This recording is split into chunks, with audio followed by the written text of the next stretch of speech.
जय माता की। ओम दुम दुर्गाय नमः। स्वागत है आप सभी का हमारे चैनल पर। आज के इस वीडियो में हम आपको सुनाएंगे तीसरी महाविद्या श्री त्रिपुर सुंदरी की कथा और साथ ही श्री दुर्गा सप्तशती के तीसरे अध्याय की कथा। हमारे चैनल पर आप सभी प्रकार की व्रत कथाएं, महात्म, व्रतों से जुड़ी जानकारियां प्राप्त कर सकते हैं। इसके लिए अगर अभी तक आपने हमारे चैनल को सब्सक्राइब नहीं किया है तो चैनल को सब्सक्राइब करके बेल आइकन पर क्लिक करें और अगर आज का वीडियो अच्छा लगे तो एक लाइक अवश्य करें। आपके लाइक से ही हमें पता चलता है कि आपको हमारी वीडियो पसंद आई है। अगर अच्छी लगे वीडियो तो शेयर करें, कमेंट में जय माता दी अवश्य लिखें। आज गुप्त नवरात्रि का तीसरा दिन महाविद्या त्रिपुर सुंदरी का है। देवी त्रिपुर सुंदरी अनुपम सौंदर्य, भक्तों को अभय प्रदान करने वाली, यौवन युक्त और तीनों लोकों में विराजमान है और उन्हें कई नामों से जाना जाता है। इन्हें राजराजेश्वरी, बाला, ललिता, मीनाक्षी, कामाक्षी, शताक्षी या कामेश्वरी भी कहा जाता है। अपनी सुंदरता और मोहकता से देवासुर संग्राम में असुरों को वश में कर लिया था।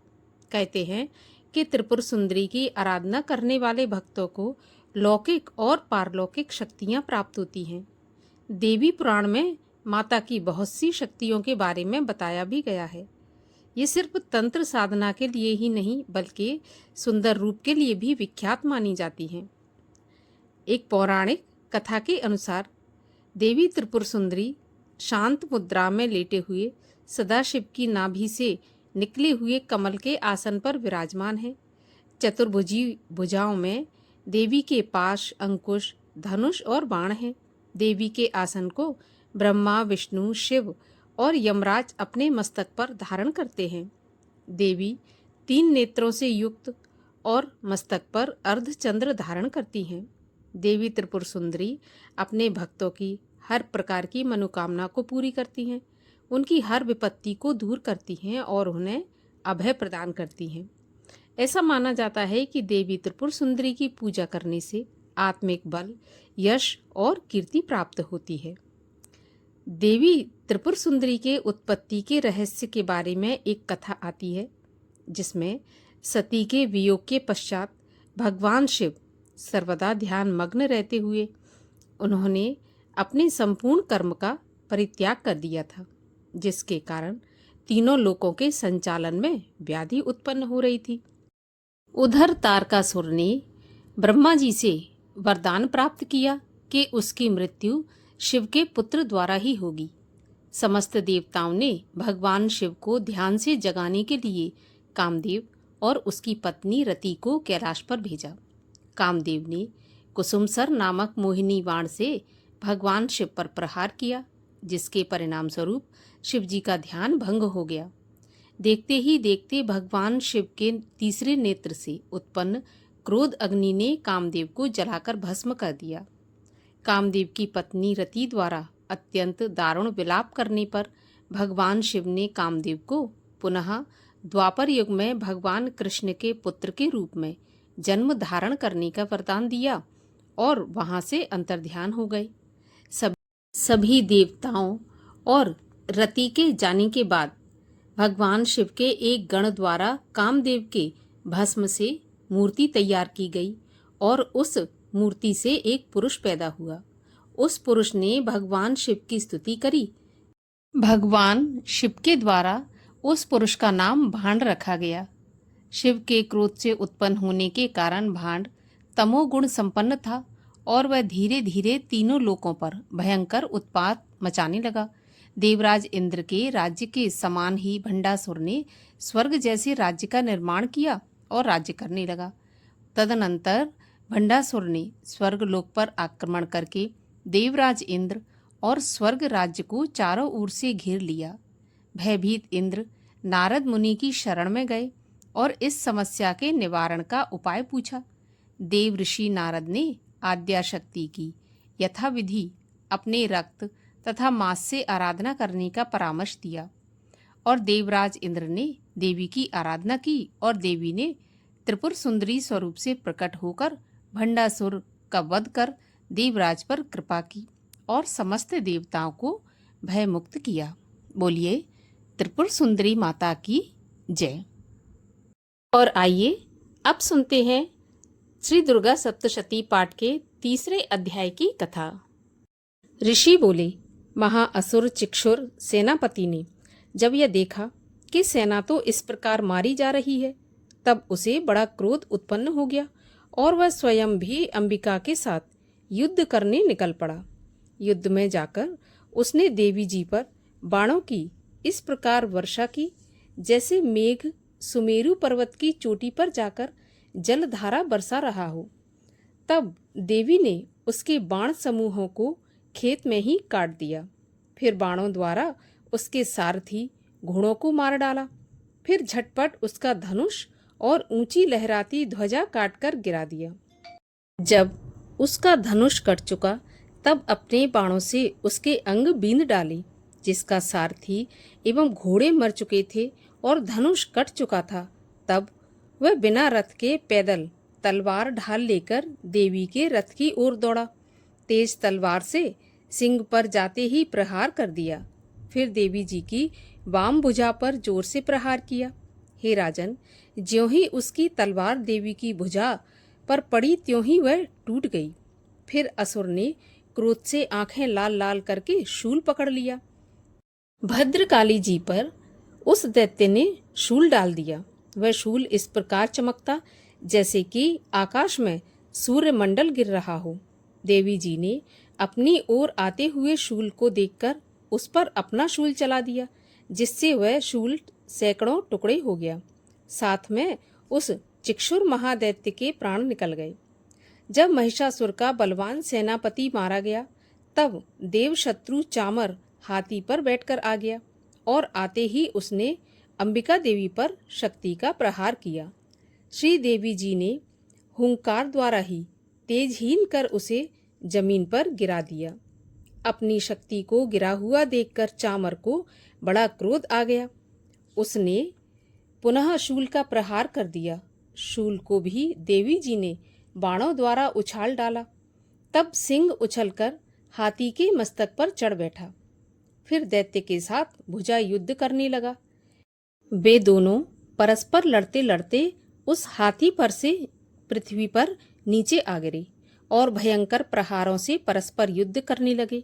तब बड़े वेग से सिंह ऊपर को उछला और ऊपर आकाश से नीचे की ओर गिरते गिरते पंजों के प्रहार से दैत्य चामर का सिर धड़ से अलग कर डाला। देवी जी ने शिला एवं वृक्ष आदि से युद्ध में उदग्र को मार डाला। फिर कराल को भी दांतों, मुक्का एवं थप्पड़ों के द्वारा मार गिराया। क्रोध में परिपूर्ण देवी ने गदा की चोटों से उद्धत को चूर चूर कर दिया। भिंदीपाल शस्त्र द्वारा, वाशकल तथा बाणों द्वारा अंधक एवं ताम्र को मारकर यमधाम भेज दिया। त्रिनेत्र धारणी देवी परमेश्वरी ने उग्रास्य, उग्रवीर, महाहनु नाम के दैत्यों को त्रिशूल द्वारा मार गिराया। तलवार से विडाल का सिर धड़ से अलग कर दिया। दुर्धर और दुर्मुख इन दोनों को बाणों द्वारा यमपुरी पहुंचा दिया। इस प्रकार अपनी सेना का नाश होता देखकर भैंसे का रूप बनाकर महिषासुर उन गणों को डराने लगा। कुछ एक गणों पर अपने थुथनों से प्रहार किया, दूसरों को सींगों से फाड़ा, कुछ एक को वेग द्वारा, दूसरों को सिंगनाद द्वारा और घूमने से अन्यों को श्वास वायु द्वारा पृथ्वी पर मार गिरा दिया। इस प्रकार गण सेना को गिराकर वह महेश सिंह की ओर झपटा। जैसे ही वह सिंह की ओर झपटा, तब जगदम्बा को बड़ा क्रोध उत्पन्न हो गया। इधर महापराक्रमी महिषासुर भी क्रोध से पृथ्वी तल को अपने खुरों से खोदने लगा। फिर सींगों से बड़े बड़े ऊंचे ऊंचे पहाड़ उखाड़कर फेंकने लगा। साथ में गरजने लगा। वेग के साथ घूमने पर पृथ्वी क्षुब्ध होकर फटने लगी।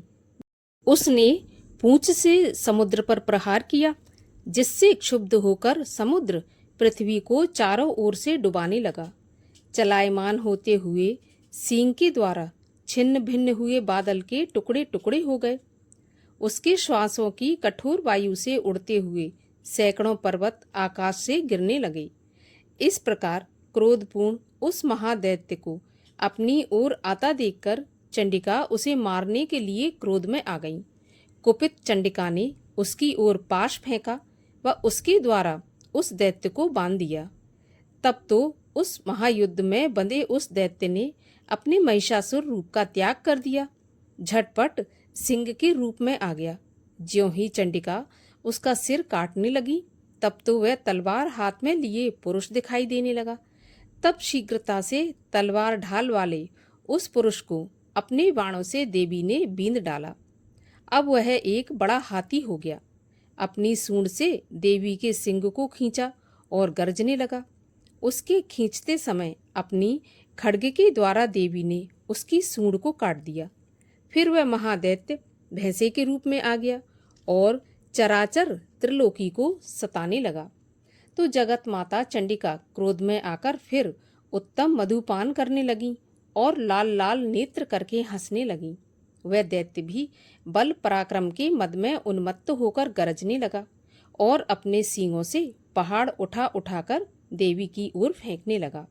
देवी जी ने भी अपने बाणों के समूह से उसके फेंके हुए पर्वतों को चूर चूर कर दिया। तब सुरापान के मद के कारण लाल लाल नेत्र वाली चंडिका जी ने कुछ अस्त व्यस्त शब्दों में कहा। देवी बोली, हे मूढ़, जब तक मैं मधुपान कर लूं तब तक तू क्षण भर के लिए गरज ले। मेरे द्वारा संग्राम भूमि में तेरा वध हो जाने पर तो शीघ्र ही देवता भी गरजने लगेंगे।